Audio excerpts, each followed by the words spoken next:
Binigyang diin ng House Committee on Basic Education and Culture ang ilang mga usapin na nakapailalim sa panukalang batas na kanilang isinusulong. Kabilang na dito ang pagtitiyak na walang guro ang mawawalan ng trabaho. Si Carms Magluyuan, una sa balita. Binigyang linaw sa naging pagdinig ng Committee on Basic Education and Culture ang naging agam-agam ng Alliance of Concerned Teachers o ACT sa pangunguna ni Chairperson Ruby Bernardo hinggil sa kahinatnan ng mga guro sakaling maimplementa ang Education Pathways Act. Ayon sa grupo, marami ang nagsilipat na guro sa senior high school at nangangamba sila sa tenure security ng kanilang propesyon. Sa ilalim kasi ng panukala, mula sa 15, 5 na lang ang matitirang core education subjects. Giit ni Committee Chairperson Roman Romulo, marami ang estudyante sa bansa ang nangangailangan ng gabay ng guro. Kaya malaboan niya na sila ay malagasan kung sakaling maimplementa ang panukalang batas. Malaking tulong din anya sa kaguruan ang pag-decongest ng core subjects para mabawasan ang kanilang workloads at long hours.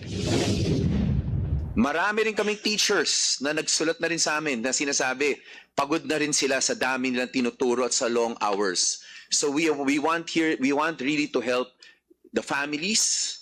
And I think, based on the letters we received, 80 to 90% yan. Sinigundahan naman ito ng Department of Education. Anila, mahigpit rin na ipinag-uutos ng Pangulo ang pagsasaalang-alang ng kapakanan ng mga guro. Sinasabi naman yun ni Secretary Sani Angara before, no, and directive ng President natin na we have to protect the welfare of our teachers and we uphold that promise. Binigyang diin pa at nilinaw ni Romulo na walang guro ang mawawalan ng trabaho dahil pupunuin nila ng electives ang grade 11 at 12.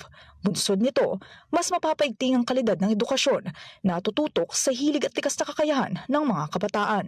Sa huli, kasabay ng pagbibigay linaw sa concern ng ACT ay ang pagbibigay linaw rin ng grupo na sila ay kaisa sa pag-implementa ng pag-decongest ng core subjects.